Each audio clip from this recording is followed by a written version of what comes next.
part one of a conference of the Pwrs in many inventions by Rudyard Kipling, where we do have, it's another story where it's like basically the young men who are sent to be the soldiers in the English holdings get together to share their stories. And strangely enough, it's kind of like a cop show or something like that, like the Thn Bl Ln, where it's like there's very much the perspective of we're the guys who go out in the empire, we're the ones who hold things down, we're the ones that actually make sure all the wealth flows back to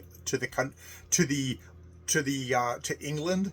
And there's a bunch of bleeding heart liberals in England who don't understand that this is the necessary stuff for them to be rolling in the dough. And so you do not understand what it's like to be out there. And so you should not get to judge us for how we are, what we do. And we have all these young men, they're like in their 20s, who are veterans. They're all subalterns for the most part, who do the scut work. They are positioned with like there'll be the one white guy in an area with a bunch of native soldiers underneath them. Often those natives will not be the same natives as the ones that they're ruling, because that was definitely the British way. And they go and they murder, they kill people if they get out of line. They subdue things. They maintain the order. They maintain that this great empire, this large empire, which is great in size, it continues to run, and that it doesn't interrupt the business of the empire. But the empire. But it's definitely like that. Like you don't understand what it's like here.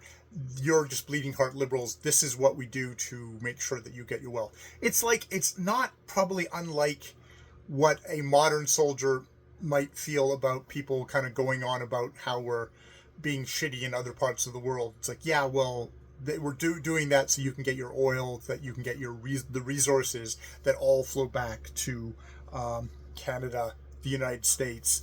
You know, we're the ones doing it. I mean, I think the British are quite amazing in like how, with such a relatively small force, using their own special thing of setting groups against each other in these areas, sowing seeds of dissent, of animosity and violence for generations to come after they left. They managed to maintain an empire with relatively small number of actual people from Britain.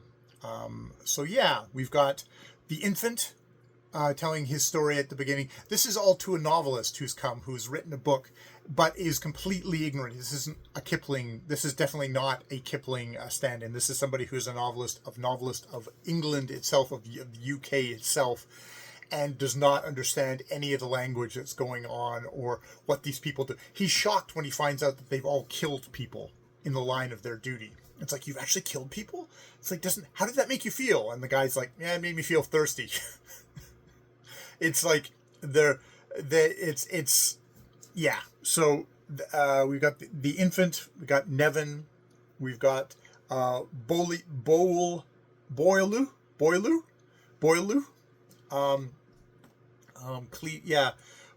Nevin, the infant, and whoever the guy is narrating this is called. I can't remember what his name is, but it's very much kind of a thing of, here's a representative of polite English society, even though he's actually he sounds like, when he starts talking to them more freely, he goes from the more of his high accent to like a little bit more of a wider accent with idioms and stuff like that. He relaxes, but he doesn't understand. He can't understand what it's like to be in the service as it was, the British and the service of the army. I assume these are all our army guys there, using Tommies, which are private soldiers, which I assume are just their native people that they've hired to be the muscle in these regions, and probably ones that are not of the region, so that they can be dependent on having only their loyalty to the British Empire. All right, I'm going to stop there. But yeah, it's a good thing to remember for Kipling is very much unapologetically telling the story of the empire of the people outside of Britain who've been entrusted with running this empire, and is proud of what they're doing, unapologetic of it. You know, are not making any excuses for it. This is how things, as far as he's concerned, this is how things have to happen.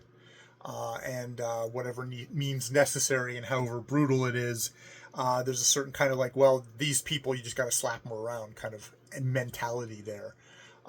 Yeah, very much kind of propaganda, or that kind of professional line. Like, nope, this is we stand between all the spoiled people getting all the money flowing back to UK and the rest of the world, which would overthrow and murder you in a second. That kind of stuff. All right, more videos later.